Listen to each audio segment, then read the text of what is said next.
When my wife, Hannah, suggested we take a short trip to Canada, I thought it would be a chance to reconnect.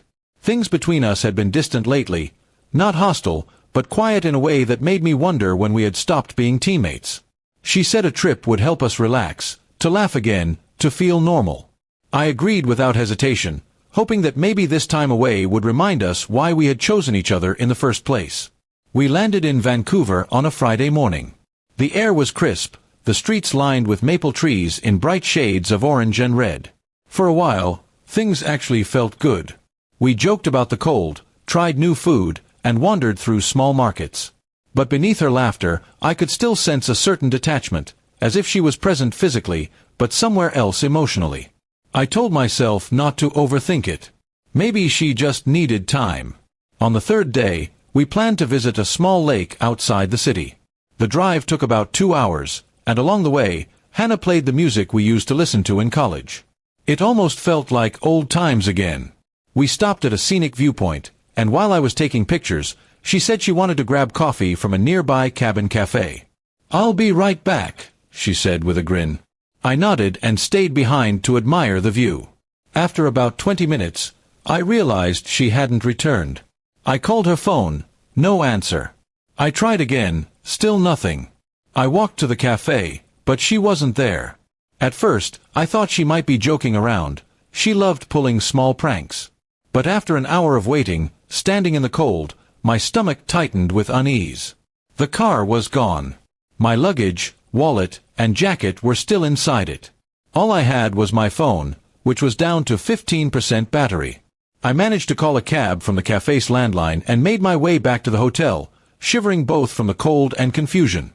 When I reached the front desk, the clerk handed me an envelope with my name on it. Inside was a short note from Hannah: "You take life too seriously. Maybe this will help you loosen up. Don't worry, I'll pick you up tomorrow." My heart sank. It wasn't funny, not even close. I didn't sleep that night.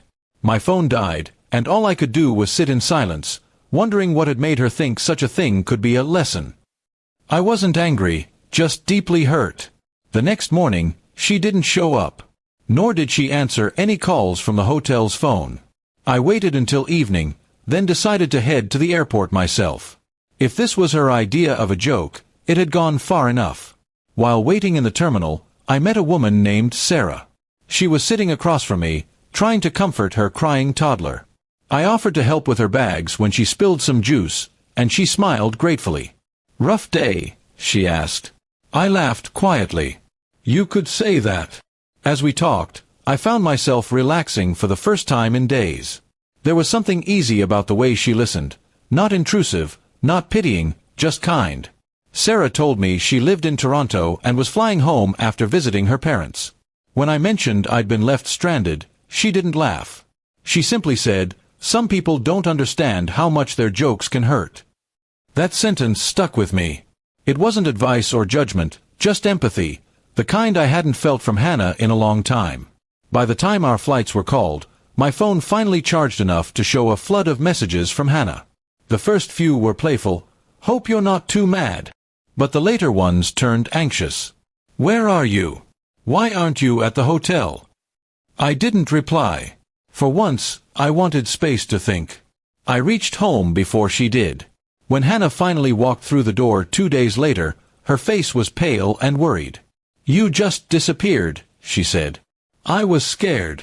I looked at her calmly and replied, "Now you know how it feels." There was no anger in my tone, only exhaustion. She tried to explain that it was supposed to be a harmless prank, a way to lighten the mood, but I couldn't find any humor in being abandoned in another country.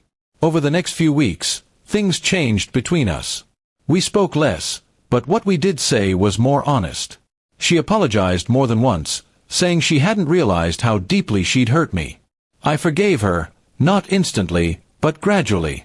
Trust, once cracked, doesn't heal overnight. But I also began to see that I had let our relationship run on autopilot for too long. Her thoughtless act had shown both of us how disconnected we had become. In the months that followed, I stayed in touch with Sarah occasionally. Not in a romantic way, just as two people who happened to meet at a difficult moment. She often reminded me, without saying much, That kindness from a stranger can sometimes mend a wound better than words from someone familiar. Eventually, Hannah and I decided to take time apart, not out of resentment but to understand who we were beyond our marriage. We didn't end things bitterly.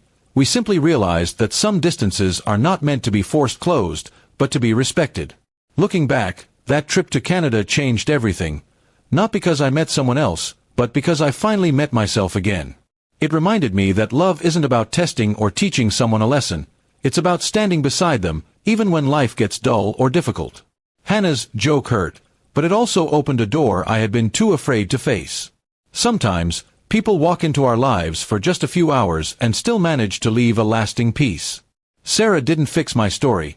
She simply reminded me that I was still allowed to write it differently.